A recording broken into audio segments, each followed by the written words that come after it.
മുഖ്യമന്ത്രി പ്രഖ്യാപനമൊക്കെ വൈകുകയാണ്, ഇപ്പോഴും ആരാണെന്നുള്ള കാര്യത്തിൽ വടംവലിയാണ്. അറിയില്ല, അവരിന്നോ നാളെയൊക്കെ പ്രഖ്യാപിക്കുമെന്നല്ലേ പറഞ്ഞിരിക്കുന്നത്. നമുക്ക് ഒന്ന് കാത്തിരിക്കാം. വേഗമുള്ള ഇരിക്കാമെങ്കിൽ ആറോളം ഇരിക്കാൻ പാടില്ലേ? നമുക്ക് അല്പം കൂടെ കാത്തിരിക്കാം. സമയമുണ്ടല്ലോ, എത്ര അർജൻസി ഒന്നും ഇല്ലല്ലോ. ചർച്ചയെല്ലാം ഡൽഹി നടന്നു. അവരൊരു ധാരണയെത്തും. ഉത്തരവാദിത്തപ്പെട്ടവരവിടെ പ്രഖ്യാപിക്കും, ഇവിടെയുള്ളവരത് അംഗീകരിക്കും എന്ന് പറഞ്ഞപ്പോൾ നമ്മളിന്ന് കാത്തിരുന്ന് ക്ഷമയോടുകൂടി വിവരങ്ങൾ അറിയാൻ ഇന്നോ നാളെയോ വരും. പ്രഖ്യാപനമൊന്നും പ്രതീക്ഷിക്കുന്നു.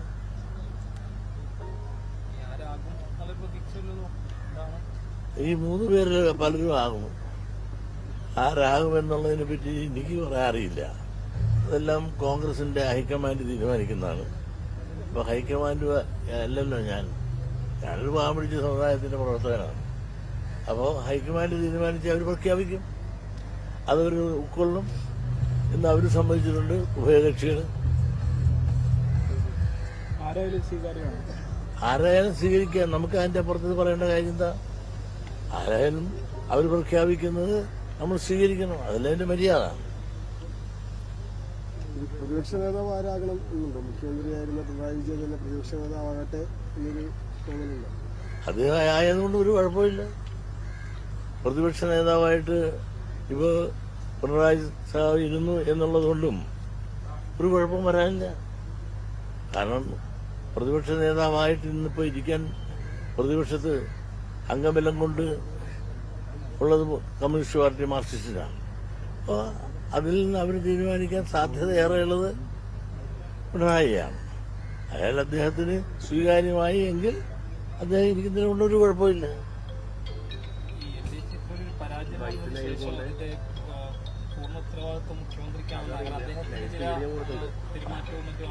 അതൊക്കെ ഞാൻ ചോദിക്കട്ടെ, 10 കൊല്ലം ഭരിച്ച് ആ 10 കൊല്ലം ഭരിക്കുമ്പോഴൊന്നും വാസ്തവത്തിൽ അദ്ദേഹത്തെ ഈ പരുവത്തിലാക്കിയത് നിങ്ങളെല്ലാം കൂടെയാണ്.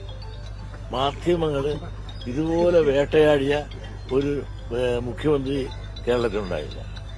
ഇഷ്ടമില്ലാത്ത അച്ചി തൊട്ടതെല്ലാം കുറ്റമെന്ന് പറഞ്ഞ പോലെ പിണറായി വിജയൻ എന്ത് ചെയ്താലും എന്നെ അദ്ദേഹത്തിന്റെ വണ്ടി കയറ്റില്ല അത് കുറ്റം, വണ്ടി നിറക്കിയ കുറ്റം, നോക്കിയാ കുറ്റം, നോക്കാതിരുന്നാ കുറ്റം, അങ്ങനെ എല്ലാം കുറ്റങ്ങൾ മാത്രം 10 കൊല്ലം നിങ്ങൾ വേട്ടയാടില്ലേ. വാസ്തവത്തിൽ അദ്ദേഹത്തിന് ഈ പരുവത്തിലാക്കിയത് പ്രധാനം നിങ്ങൾ തന്നെ, മാധ്യമങ്ങൾ തന്നെയാണ്.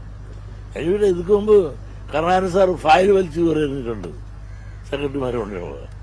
അത് ഒരു ദിവസം കാണും, പിന്നെ കാണുന്നുണ്ട്. ഇതിപ്പോ പിണറായി അത് പറഞ്ഞു ഇത് പറഞ്ഞു എന്ന് പറഞ്ഞ് 365 ദിവസവും അദ്ദേഹത്തെ മാധ്യമ വേട്ട നടത്തിയിട്ടുണ്ട്. ഭരണത്തിൽ എന്തെല്ലാം ചെയ്തു, അതിന്റെ നന്മകളോ തിന്മകളോ ഒരു ചർച്ചാ വിഷയമില്ല. ഒരുപാട് നല്ല നല്ല കാര്യങ്ങൾ പിണറായി പ്രഖ്യാപന കാലത്ത് 10 കൊല്ലത്തിനുള്ളിൽ അവരോട് കാണിച്ചിട്ടുണ്ട്. അതിന്റെ ഗുണങ്ങളെല്ലാം തന്നെ കുറെയെല്ലാം ജനങ്ങൾ അനുഭവിക്കുന്നുണ്ട്. പലതും അത് അറിഞ്ഞില്ല എന്ന് അല്ലെങ്കിൽ അറിയിക്കാനും പലപ്പോഴും മാധ്യമങ്ങൾ തയ്യാറായിട്ടില്ല. അതെല്ലാം പോട്ടെ, ഏതായാലും ഇടതുപക്ഷം തരിപ്പണമായി, അത് നമ്മൾ അംഗീകരിച്ചേ പറ്റൂ. UDFന് നല്ല ഭൂരിപക്ഷം കിട്ടി. അവർ UDF ഭരിക്കട്ടെ, അവർക്ക് ഭരിക്കാനുള്ള ഒരു മാൻഡേറ്റ് ആണല്ലോ ഇപ്പൊ ജനം കൊടുത്തിരിക്കുന്നത്. അവർ ഭരിച്ച് നല്ലൊരു ഭരണം കാഴ്ചവെച്ച് ആളുകൾക്ക് ഗുണകരമായി ഇതിനേക്കാൾ മെച്ചമായ ഒരു ഭരണം കാഴ്ചവെക്കാൻ അവർക്ക് സാധിക്കുമാറാകട്ടെ എന്ന് നമുക്ക് ആശംസിക്കാം. ജനാധിപത്യത്തിൽ അതല്ലേ വേണ്ടത്.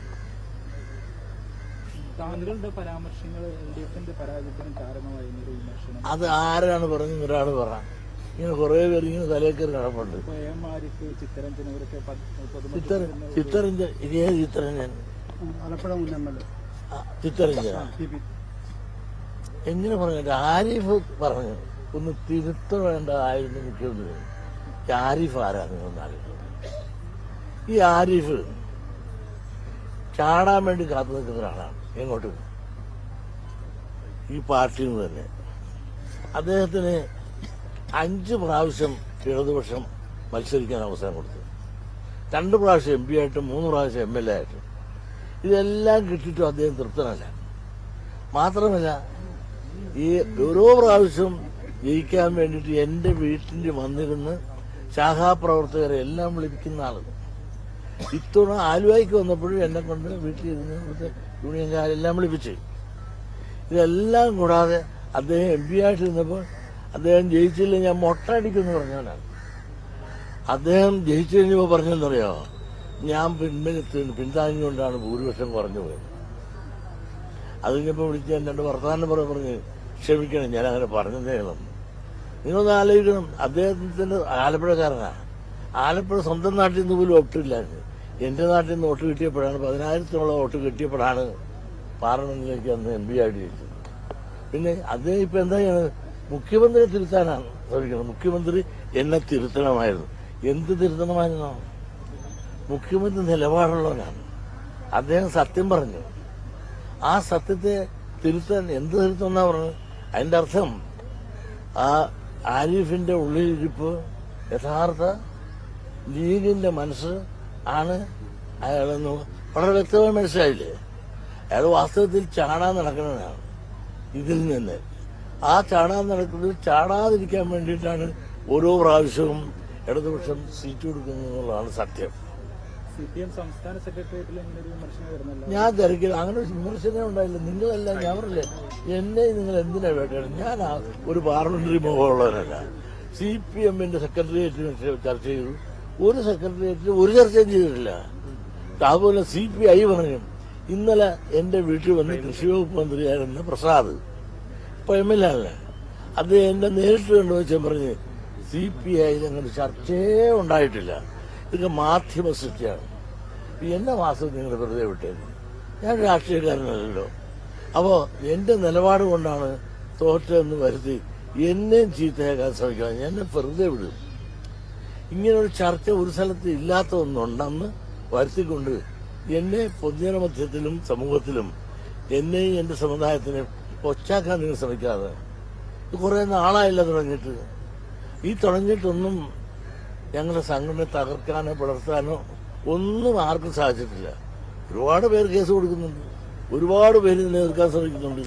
എതിർക്കാൻ ശ്രമിക്കും തോറും ഞങ്ങൾ കൂടുതൽ ശക്തമായി വളർന്നു ഉയർന്നുകൊണ്ടിരിക്കുകയാണ്. ഓക്കെ, പോയിട്ടേ വരട്ടെ. Thank you.